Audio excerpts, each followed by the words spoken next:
శుక్లాంబరధరం విష్ణుం శశివర్ణం చతుర్భుజం ప్రసన్నవదనం ధ్యాయేత్ సర్వవిఘ్నోపశాంతయేత్. వ్యాసాయ విష్ణురూపాయ వ్యాసరూపాయ విష్ణవే నమో వై బ్రహ్మనిధయే వాసిష్ఠాయ నమో నమః. విమలపటి కమలకుటి పుస్తకరుద్రాక్షసస్తహస్తపుటి కామాక్షి పక్ష్మలాక్షి శృతిస్మృతిపురాణానాం ఆలయం కరుణాలయం నమామి భగవత్పాదశంకరం లోకశంకరం.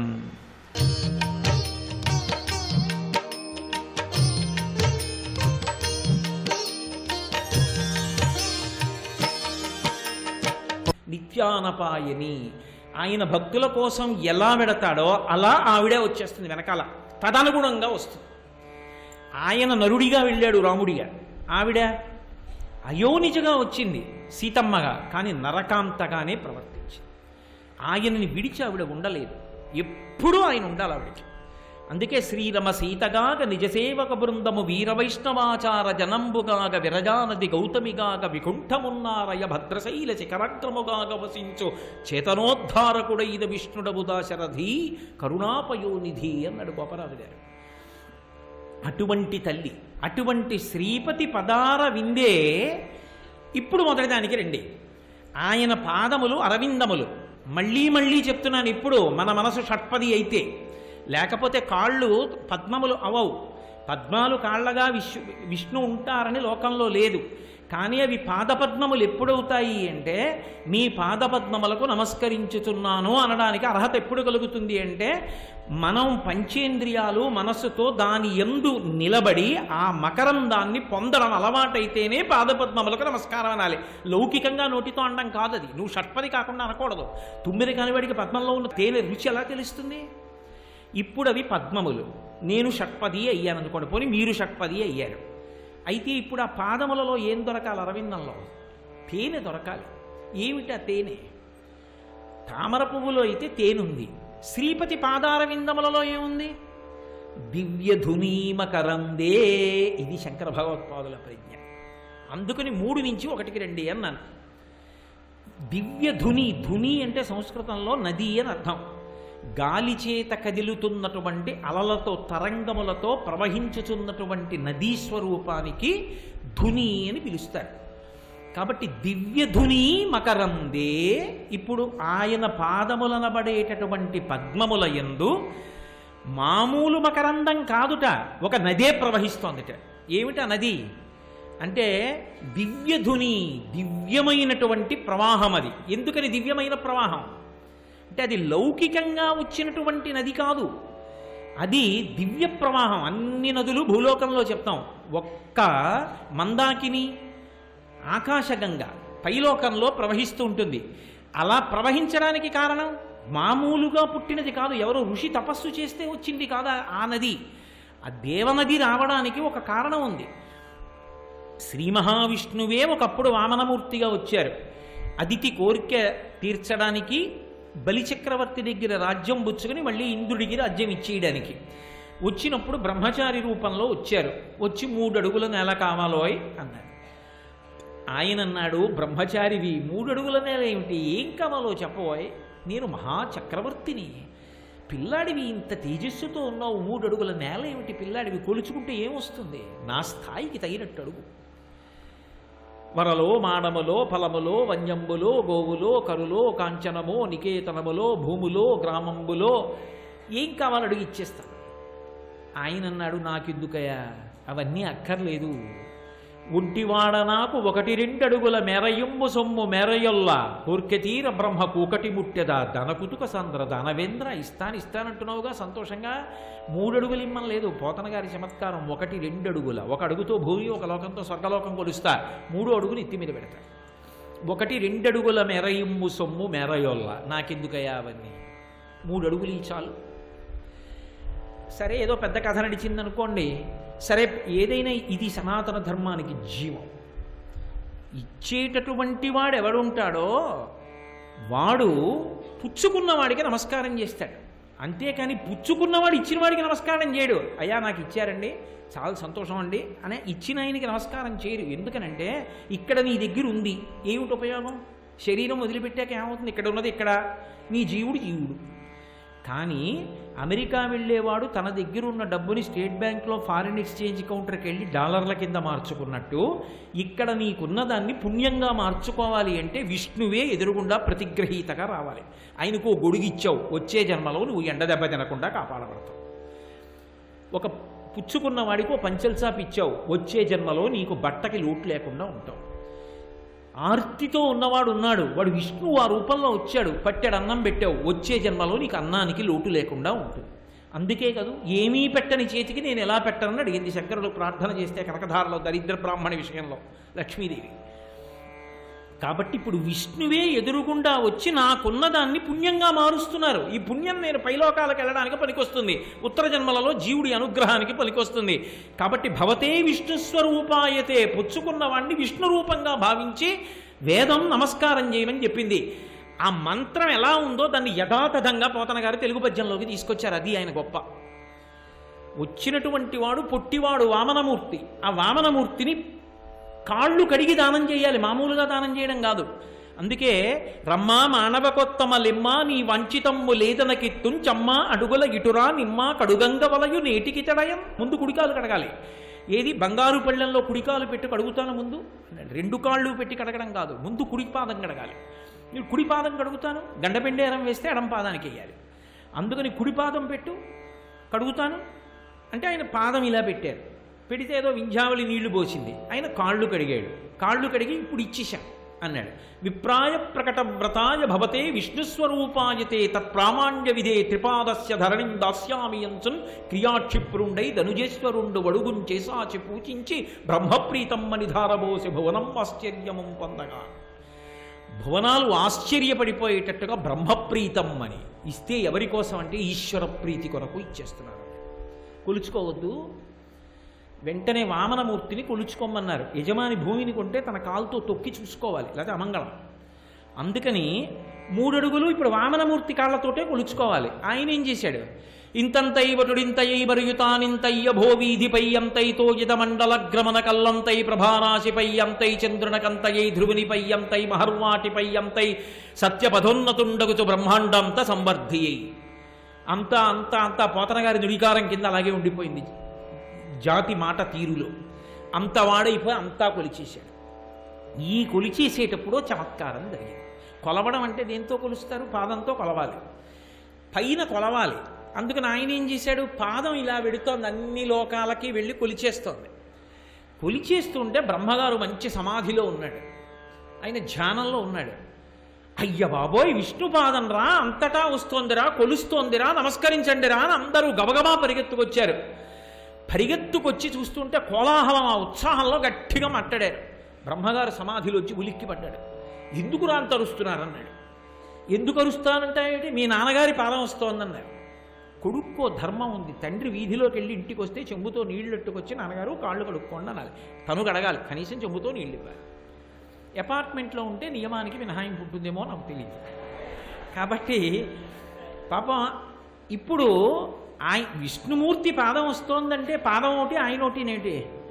అయ్యా మీరు మీ పాదం మా ఇంట్లో పెట్టాలండి అంటారు. మీ పాదం మా ఇంట్లో పెట్టాలండి అంటే నేను ఎక్కడున్నానో అక్కడుంటే కాలు చాపనేది అని అర్థం కాదు. మీరు మా ఇంటికి రండి అని దాని అర్థం.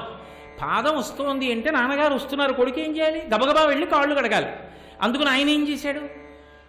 జననీ జన్మభూమిశ్చ స్వర్గాదపి గరీయసి. అది దేశం గొప్పతనం అండి, అది ఇప్పటిది కాదండి. జననీ జన్మభూమిశ్చ స్వర్గాదపి గరీయసి, అది దేశం గొప్పతనం అండి, అది ఇప్పటిది కాదండి.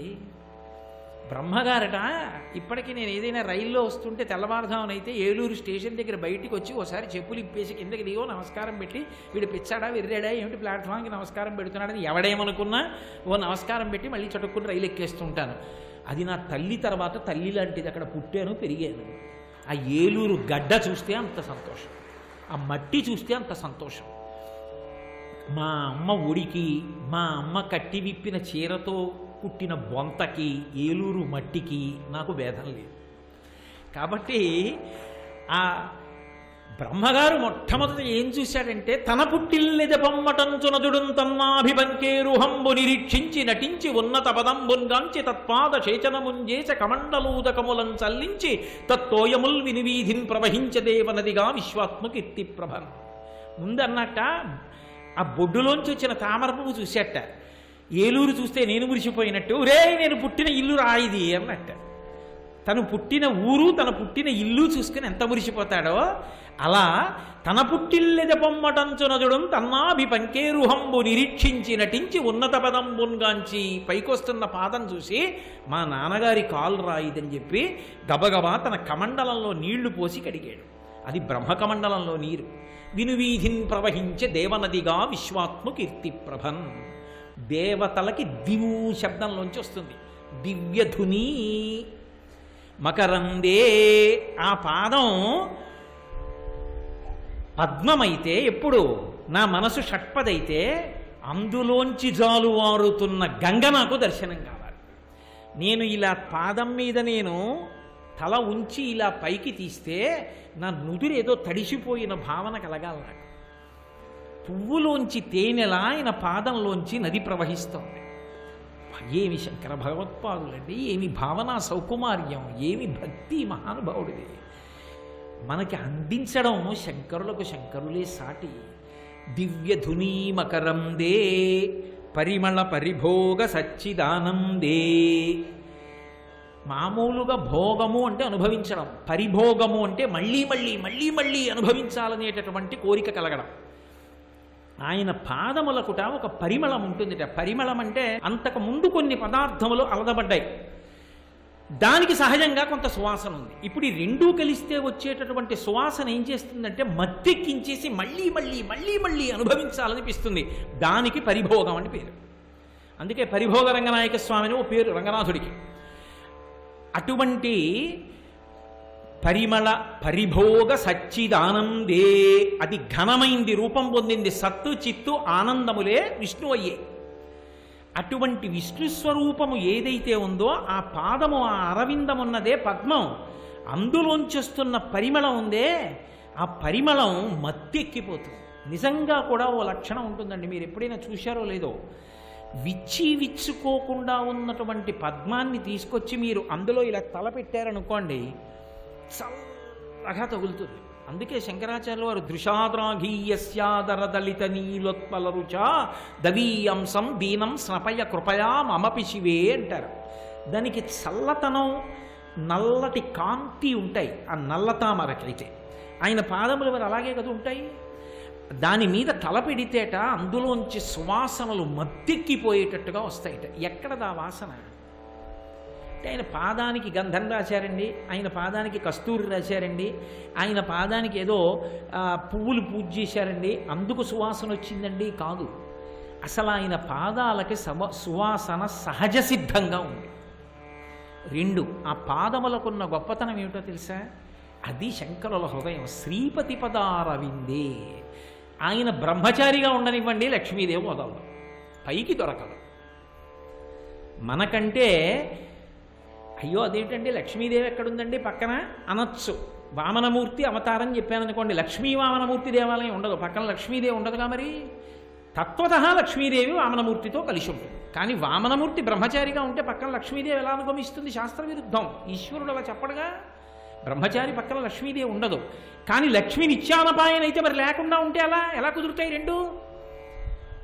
ఎలా ఉంటుందో శంకరాచార్యులు వారు చెప్పారు, పోతన గారు చెప్పారు, దర్శించిన మహాత్ములు చెప్పారు. వామనమూర్తిగా ఉండగా కుడికాలు పెట్టవయా అంటే వామనమూర్తి ఇలా పెట్టాడు బంగారు పళ్ళెంలో.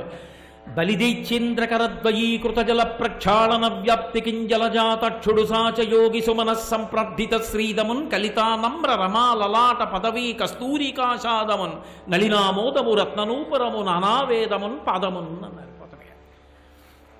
అది బ్రహ్మచారి పాదం. కానీ ఆ పాదం మధ్యలో ఎవరో ఒక ఆడావిడ యొక్క నుదుటిన ఉన్నటువంటి బొట్టు ముద్ర ఉంది. ఎక్కడది? ఆయన బ్రహ్మచారిగా ఉన్నా ఆవిడికి భర్త. ఆవిడ మాత్రం పొద్దున్నే వచ్చి ఆవిడ లలాటము వంగినప్పుడు ఆ లలాటము మీద ఉన్న తిలకం ఆయన పాదం మీద ముద్రపడేటట్టుగా నమస్కరించింది. అది మహాపతివ్రత లక్షణం. సౌందర్యలహరిలో శంకర్లు అంటారు, అమ్మా నీ ఒళ్ళంతా నుడిపే కానీ మోకాళ్ళు గరుకు అన్నారు. ఎందుకు అంటే శివుడు కనపడ్డప్పుడల్లా మోకాళ్ళ మీద వంగి లలాటం వంచి ఆయన పాదానికి నమస్కారం చేస్తుందట. అందుకని మోకాళ్ళు గరుకెక్కిపోయి అమ్మా వంగి వంగి నీకు అన్నారు. కాబట్టి ఇప్పుడు ఆయన పాదములకు సువాసన ఎక్కడిది అంటే వేదములు ఆయన పాదములకు అందెలు. అవి ఎప్పుడూ కూడా నలినామోదము తామర పూల చేత సప్తర్షులు కూడా వచ్చి పూజ చేస్తుంటారు. ఆ పాదములకు మురికి కంపు కాదు, ఎప్పుడు సువాసనలు గుబాడిస్తుంటాయి ఆ పాదాలు. వాటికి సహజంగా ఉంటుంది. శంకరాచార్యులు వారి సౌందర్యలహరిలో చెప్తారు, జుత్తుకి ఎంత చక్కగా ఉంచుకుందామన్నా జుత్తు దుర్వాసన వస్తుంది, అసలు వెంట్రుక దూష్యం. అదే అమ్మవారి జుత్తు అయితే దునూతుద్భంతం నస్తులితదిలితిందీవరవనం ఘనస్నిగ్ధశ్లక్షణం చికుర నికురంబం తమసివే యదీయం సౌరభ్యం సహజముపలబ్ధం సువనసో వసంతస్మిన్ మన్యే వలవధనమాటి విటపినాం. సువాసనలతో ఉంటుందిట. ఎంత సువాసన అంటే దేవలోకంలో ఉండేటటువంటి చెట్లు పువ్వులు పూసి, అబ్బా మా వాసన దేవతలందరూ కోరుకుంటారు, కానీ అమ్మవారి కొప్పుకున్న సువాసన మేము చూడాలి, మమ్మల్ని అమ్మవారి కొప్పులో తురుముకుంటే బాగుండు అనుకుంటాయిట. అంత సహజ సుఖం. అలా విష్ణువు యొక్క పాదములకు సహజమైన పరిమళం ఉంది. అది పరిమళ పరిభోగ సచ్చిదానందే. సచ్చిదానందము ఘనమై విష్ణువుగా వస్తే ఆ పాదముల మీద నీ మనసు పంచేంద్రియములతో నువ్వు షట్పదివై ఒక్కసారి వాలి చూడు, నువ్వు మళ్ళీ మళ్ళీ మళ్ళీ మళ్ళీ దాన్ని కోరుకుంటావు. విష్ణువు యొక్క పాదములకు సహజమైన పరిమళం ఉంది. అది పరిమళ పరిభోగ సచ్చిదానందే.